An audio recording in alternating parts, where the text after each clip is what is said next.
अरे रूस के परैले भोर भोरवा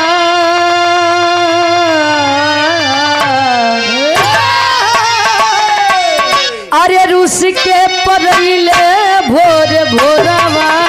बोलमुआ हमरो ले ले गईले से नूरा सिंहरवा सिंहरवा रे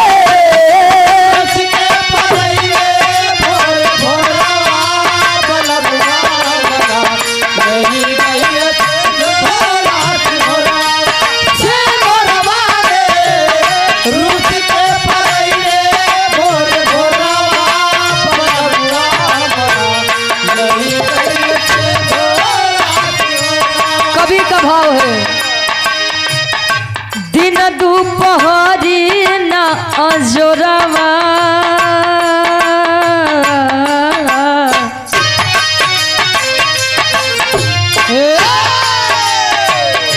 दिन दोपहर न अजोरवा महान काम हो गईल कुछ भोर भोरवा अरे भोरवा रे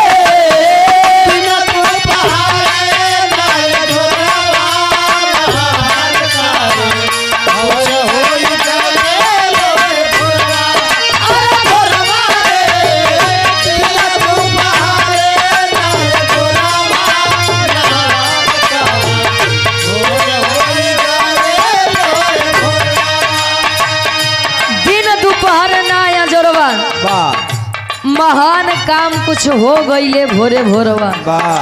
न दिन न दोपहर सुबह के समय में का भक्त कवि जी प्रमाण देते हैं अंतर के पहले अंताल में पहुँचे जब तुलसीदास निज ससुररिया पहुँचे जब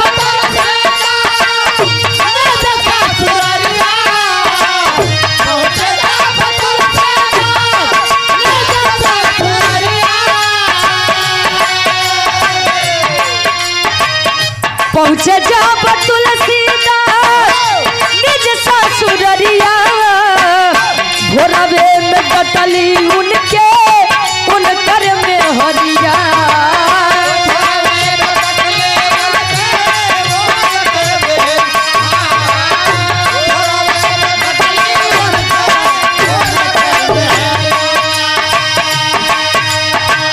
टूटी गई वासना की डोरिया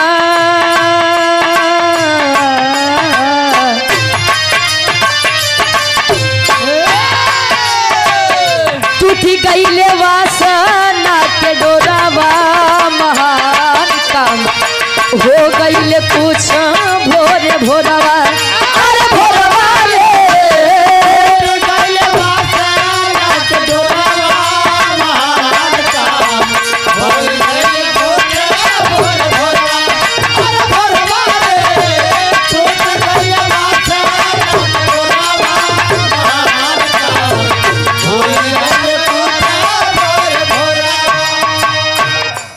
रामायण के रचनाकार श्री रामचरितमानस के रचनाकार तुलसीदास जी पत्नी से इतना प्रेम करते थे कि जब पत्नी मायके गई आधी रात अपनी पत्नी से मिलने के लिए चले गए आंधी और तूफान में सुबह जब हुए इतनी बाधाओं के बाद बाधाओं का सामना करने के तत्पश्चात जब तुलसीदास अपने पत्नी के पास पहुंचे सुबह यानी ये टाइम भोरारिया के बेला में जब अपनी पत्नी के पास पहुंचा कहें प्यारी जाने मन क्या बात है यार तो तो पूरा सेंटेंस हो या मतलब चेंज हो जाते ए भैया तुलसीदास अपनी पत्नी से प्रेम का जब प्रस्ताव रखते हैं तो तुलसीदास की धर्म पत्नी उनको डांटती हैं पागल हो गए हैं आप अरे इतना नहीं बर्दाश्त भाई कम से कम 2 दिन 4 दिन के हम माइके बटी चैन से हम कहीं तराई दें जब तुलसीदास की धर्म पत्नी ने उन्हें डांटा उनके मन से ये प्रेम का भूत उतर गया प्रेम का हाँ हो प्यार का जान गए कि केवल ही मतलबी संसार में और उसी टाइम से उन्होंने सोच लिया कि मन मंदिर अब केवल हाँ प्रभु के पीछे जाइए जा जा अंतरा के दूसरे अंताल में कवि जी लिखत है कैसे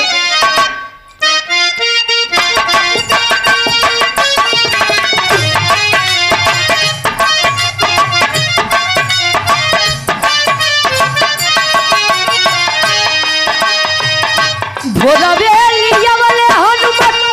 बूटी सजीवन भोरवेलिया वाले हनुमान बूटी सजीवन भोरवेलिया वाले हनुमान बूटी सजीवन भोरवेलिया वाले हनुमान बूटी सजीवन भोरवे पताल जाई मरले यही रावण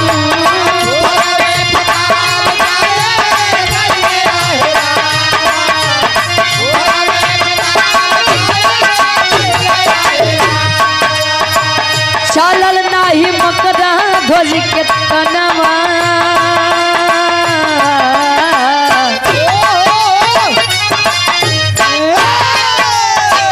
चलल नाही मकरन ध्वज के जोरबा महान काम हो गईल कुछ भोरे भोरवा अरे भोरवा रे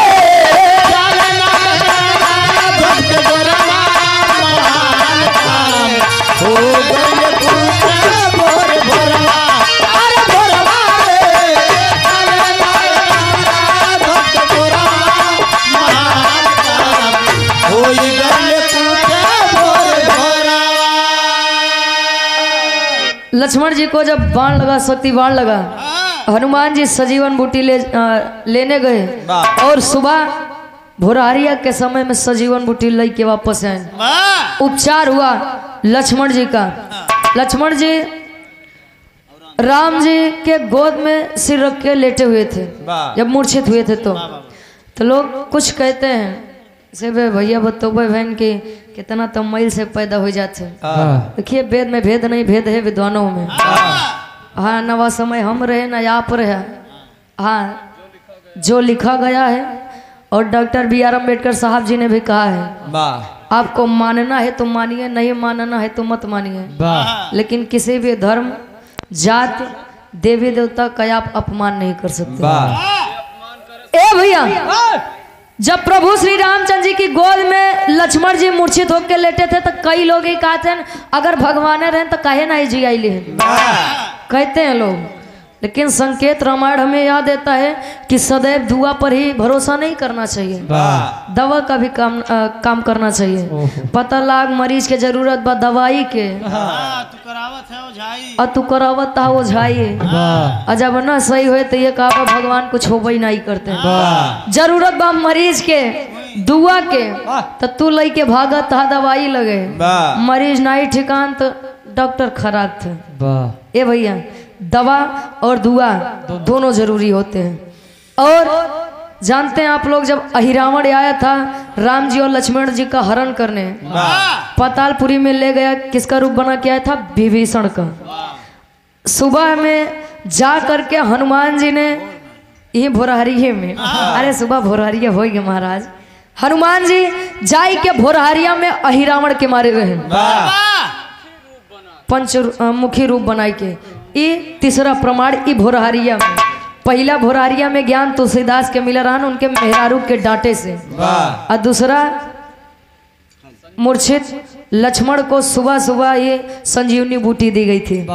तीसरा हनुमान जी पातालपुरी में जाके अहिरावण को मारे थे।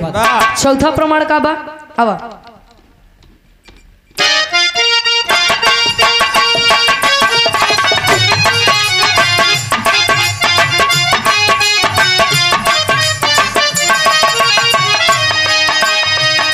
कृष्ण के लेके गईले गोकुला नगरिया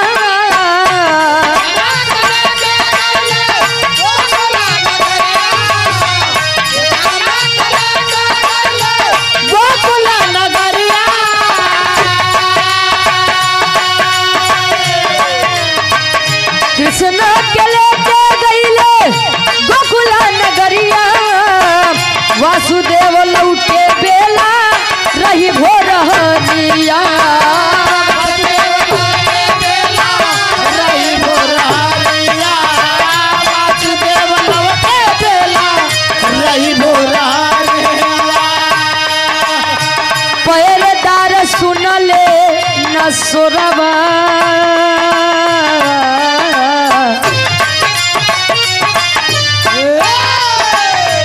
पहरेदार सुनले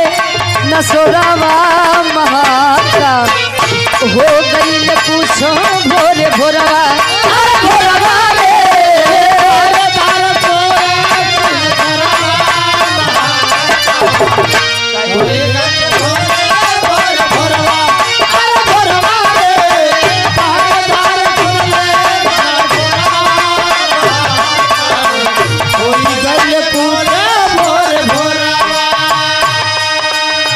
भगवान कन्हैया के बचावे बदे जब वासुदेव जी, अरे वाह, वासुदेव जी जब गोकुल नगरी में गए भगवान कन्हैया को देने के लिए नंद जी के द्वार पे गए, दिए और बेटी को लेकर वापस आए, सुपुत्री को लेकर जब वापस आए समय भोरे के टाइम रहा। बारे भगवान कन्हैया के माया, बारे भगवान कन्हैया के लीला। वासुदेव चला गए लौट आए, लेकिन तब तक पहरेदार अपने नींद से नहीं उठे। कबीरदास के रामानंद गुरु जी से सुबह सुबह में ही ज्ञान प्राप्त हुआ था। कबीरदास के अपन शरण में रामानंद गुरु जी लिए रहे बाबा। और वहां से आप लोग सुनबे भैया कि भैरवी राग सुबह में गाई जाती है बाबा, ये भी सही है 4 बजे के बाद, 4 से 8 के बीच में। और जो पहलवान होते हैं रियाज मारते हैं कब, ये भोरहरिये में जाएगी। भोरहरिया में बड़ा विचित्र विचित्र काम भवा भैया। ए भैया इस हम अपने गीत के समाप्ति करब, आखिरी में खानदान के परिचय बात कर।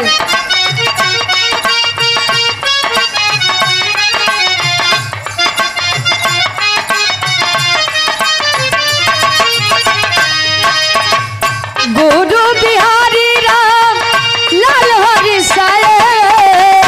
गुरु बिहारी राम लाल हरि साए, गुरु बिहारी राम लाल हरि साए, गुरु बिहारी राम लाल हरि साए। कभी अमलेंदु जी गीत सजाए,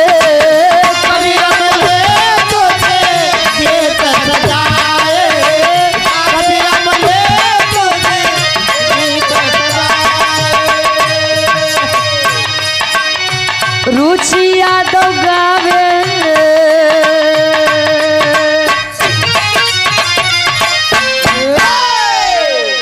अरे रुचि यादव गावे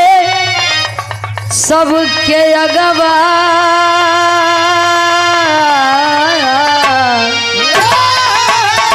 अरे हाथी जोड़े रुचि गावे सबके अगवा। महान का हो गई ले कुछ भोरे भोरवा, अरे भोरवा रे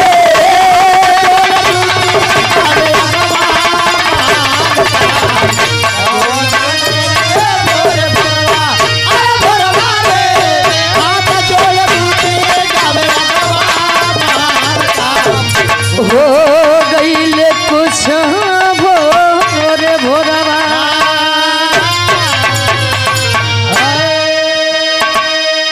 गाँव